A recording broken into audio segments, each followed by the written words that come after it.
Okay, so I'm just going to do this little tutorial to show you how to make a graph or a chart easily online for your posters. So I'm at canva.com. If you've never logged in here before, it's a free account. You can sign up with your Google email account, or just create a new account with them. So in order to make a chart, I usually just click on flyer. It really doesn't matter which one you choose. Canva is great. It has lots of beautiful templates. You can make really fancy invitations, flyers, etc. And a lot of it is free. So we're just gonna not even grab a template this time. We don't need it. We're just going to click on elements. And then we want to check out charts. So if you click see all in charts, it shows you, these are all free ones. You can do sort of a pie chart, you can do bar charts, line graphs, whatever you want to do. So this would be based on some data that you have with either from one of the articles you've read for your literature review, or it could be from a reputable website like an EDU or an org. So let's say you wanted to add in a pie chart, and that you had some information about drug use among teenagers, right? And let's say that of teenagers who use drugs and alcohol, you read that about 25%, I don't even know how to spell alcohol apparently, you read that 20% of teenagers who are using drugs and alcohol, 20% of them are just specifically using alcohol.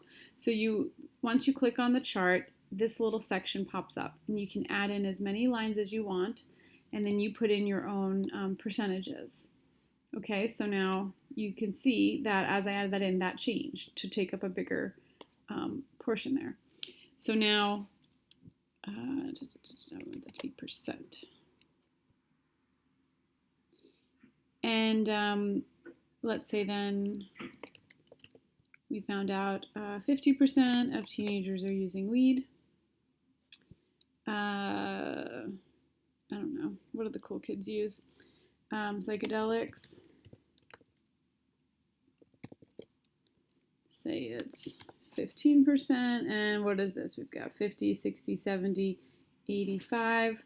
So then we'll put other, 15%.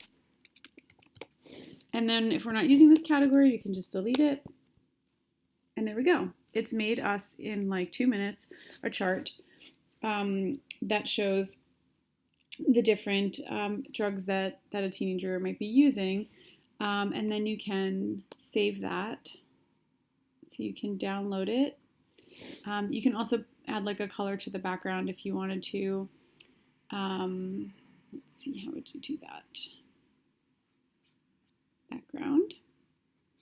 Okay, so if you wanted to, change the color in some way so that it popped a little more, you could then download this, and it can download as a PDF, but it can also download as a JPEG, which is what I would recommend for your poster. And then once it's downloaded, you're going to be able to just pop that right into your template. Let's see if I have one open. This is a different classes template, but it's more or less the same idea. Okay, and so now we would be able to take that design that you just made, and then you can just shrink it down to the size that you'll need for your poster. Okay, so when you're looking at your poster at 100%, you will be able to read that when that poster is printed out. So let me know if you have any questions on this. It's a real quick tutorial, but like I said, it's a pretty simple thing to do within that website. And then once you download it, you'll have it and you'll be able to use it for your poster. Good luck.